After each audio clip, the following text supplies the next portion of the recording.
Naturalisasi itu diperlukan karena memang kita memerlukan menghadapi event yang lebih tinggi. Ya, oke. Artinya begini, kalau saya nggak ngedukung, nggak diresmiin naturalisasi. Cuman memang proses naturalisasi itu harus ada mekanismenya, nggak harus langsung diterima. Dan naturalisasi itu diperlukan karena memang kita memerlukan menghadapi event yang lebih tinggi. Cuman memang waktu itu saya memberikan catatan, tolong tetap dong anak-anak kita jangan putus apa namanya untuk juniornya kan. Alhamdulillah sekarang 17 bagus, 20 bagus. Itu sebetulnya adalah cikal bakal dari naturalisasi yang memang ciptakan. Yang luar biasa sebetulnya anak-anak naturalisasi ini kecintaan dia terhadap Indonesia jauh lebih hebat. Gitu. Berarti selama waktu Bang Dul di Komisi 10 itu bukan menentang naturalisasi? Oh enggak, Komisi 10 kan bukan saya aja, ada 28 orang. Kita kan wawancara semua. Artinya kalau proses naturalisasi itu kan di Komisi 1. Produknya itu Komisi 1. Kita ini hanya dijadikan masukan bahwa karena komponen ini masuk di olahraga, kita ada di situ. Dan kita harus tahu betul supaya tidak menjadi salah, jangan sampai setelah dia menjadi warga negara tiba-tiba mungkin dia pindah. Kan itu repot juga bagi kita kan. Gitu. Itu aja intinya sebetulnya. Oh iya dong. Memang masih diperlukan, kita lihat aja. Artinya itu menjadi satu kenyataan dan sekarang ini diikuti oleh negara lain loh. Vietnam, Malaysia udah naturalisasi semuanya kan. Nah, kita mendapat satu berkah bahwa anak-anak kita jauh lebih banyak daripada mereka. Misal Singapura juga naturalisasi, Malaysia, Vietnam gitu kan. Cuman Indonesia lebih banyak. Kita ada di Jerman, kita ada di Belanda gitu. Jadi menurut Bang Dul harus ada pembatasan nggak sih? Pembatasan apa? Pemain-pemain naturalisasi yang ditanggung. Gini, kalau naturalisasi kan intinya menjadi warga negara. Mungkin sekarang masalah sepak bola, tapi kita juga ngurusin basket loh. Waktu FIBA itu kejuaraan dunia, naturalisasi juga orang Amerika. Waktu itu kenapa? Memang diperlukan kan, ya kita ngadepin Filipina segala macam yang juga mereka secara fisik lebih tinggi. Jadi memang naturalisasi pertama itu kepentingan. Cuman yang kedua adalah betul-betul menjadi pilihan supaya kewarganegaraan yang sudah dikeluarkan itu tidak menjadi percuma. Inti seperti itu. Ketika Anda terpilih sebagai wakil gubernur, saya akan lebih membuat pembinaan anak-anak jauh lebih bagus daripada yang apa yang sekarang. Karena nggak mungkin kita bisa mendapatkan hasil yang baik tanpa kita menanam dari kecil. Itu filosofinya. Ini saya di kaos ini namanya MBFA nih. Saya dulu waktu kecil masuk di sebuah SSB namanya MBFA. Bahkan itu pelatihnya waktu itu salah satu pelatih selain Bung Jo ya sama si Imang, maka Imang juga dulu Iswadi Idris. Yang kita tahu dulu pemain Persija luar biasa, itu menjadi impian anak-anak kalau di SSB dulu bisa ngelihat Iswadi Idris bermain.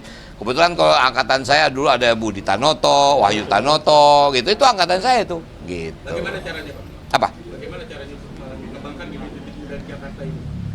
Bikin SSB. Saya pernah punya SSB. Namanya SSB Sidul. Itu dulu berlatih sampai 2 tahun, 3 tahun di Kuningan. Cuma ya jujur SSB itu kan ya maaf ya kita kan mampuan sendiri. Memang biaya besar ya, bayangkan Anda bisa tahu dong sewa lapangan berapa. Sementara kan SSB itu kan ya namanya kalaupun anak-anak berlatih juga nggak bisa menjadi bisnis oriented gitu. Itu harus menjadi bagian dari CSR. Itu aja sebetulnya. Oke. Tadi Bang Dul tadi menyebut akan meminta GBK dari pemerintah pusat ketika sudah Bukan pindah ke- meminta, pahamin dulu. Iya, gimana Bang? Kan nanti kalau pemerintah, ini kan begini, GBK itu kan dipegang Seknek. Nanti kan pindah katanya ke IKN. Nah, Seknek kan berarti pindah juga. Pengelolaan GBK gimana? Mungkin saja loh, bukan Pak. Mungkin saja yang kelola adalah Pemprov DKI. Mungkin, gitu. Ya, oke. Artinya begini, kalau saya nggak ngedukung, nggak diresmiin naturalisasi. Cuman memang proses naturalisasi itu harus ada mekanismenya, nggak harus langsung diterima. Dan naturalisasi itu diperlukan karena memang kita memerlukan menghadapi event yang lebih tinggi. Cuman memang waktu itu saya memberikan catatan, tolong tetap dong anak-anak kita jangan putus apa namanya untuk juniornya kan. Alhamdulillah sekarang 17 bagus, 20 bagus. Itu sebetulnya adalah cikal bakal dari naturalisasi yang memang ciptakan. Yang luar biasa sebetulnya anak-anak naturalisasi ini kecintaan dia terhadap Indonesia jauh lebih hebat. gitu. Berarti selama waktu Bang Dul di Komisi 10 itu bukan menentang naturalisasi? Oh enggak, Komisi 10 kan bukan saya aja, ada 28 orang. Kita kan wawancara semua. Artinya kalau proses naturalisasi itu kan di Komisi 1. Produknya itu Komisi 1. Kita ini hanya dijadikan masukan bahwa karena komponen ini masuk di olahraga, kita ada di situ. Dan kita harus tahu betul supaya tidak menjadi salah, jangan sampai setelah dia menjadi warga negara tiba-tiba mungkin dia pindah. Kan itu repot juga bagi kita kan.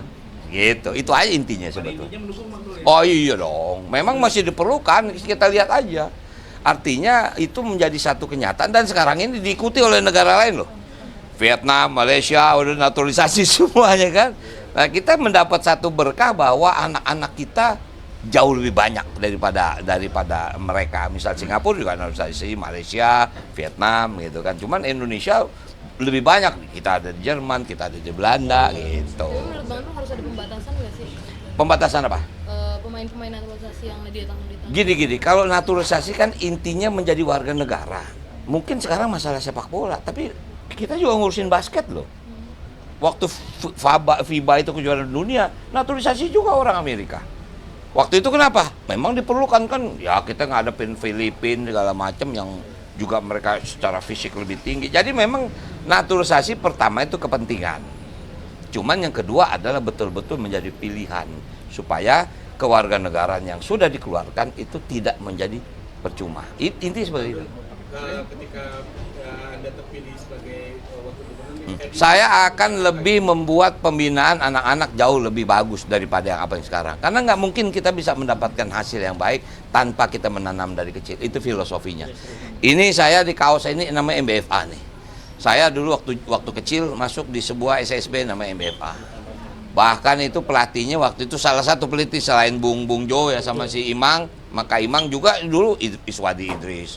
Yang kita tahu dulu pemain Persija luar biasa, itu menjadi impian anak-anak kalau di SSB dulu bisa ngelihat Iswadi Idris bermain. Kebetulan kalau angkatan saya dulu ada Budi Tanoto, Wahyu Tanoto gitu, itu angkatan saya tuh. Gitu. bagaimana caranya Pak? Apa? Bagaimana caranya untuk mengembangkan bibit-bibit muda di Jakarta ini? Bikin SSB. Saya pernah punya SSB. Namanya SSB Sidul. Itu dulu berlatih sampai 2 tahun, 3 tahun di Kuningan. Cuma ya jujur SSB itu kan ya maaf ya kita kan mampuan sendiri. Memang biaya besar ya, bayangkan Anda bisa tahu dong sewa lapangan berapa. Sementara kan SSB itu kan ya namanya kalaupun anak-anak berlatih juga nggak bisa menjadi bisnis oriented gitu. Itu harus menjadi bagian dari CSR. Itu aja sebetulnya. Oke ya. Tadi Bang Dul tadi menyebut akan meminta GBK dari pemerintah pusat ketika sudah Bukan pindah ke- meminta, pahamin dulu. Iya, gimana Bang? Kan nanti kalau pemerintah, ini kan begini, GBK itu kan dipegang Seknek. Nanti kan pindah katanya ke IKN. Nah, Seknek kan berarti pindah juga. Pengelolaan GBK gimana? Mungkin saja loh, bukan Pak. Mungkin saja yang kelola adalah Pemprov DKI. Mungkin gitu. Oke?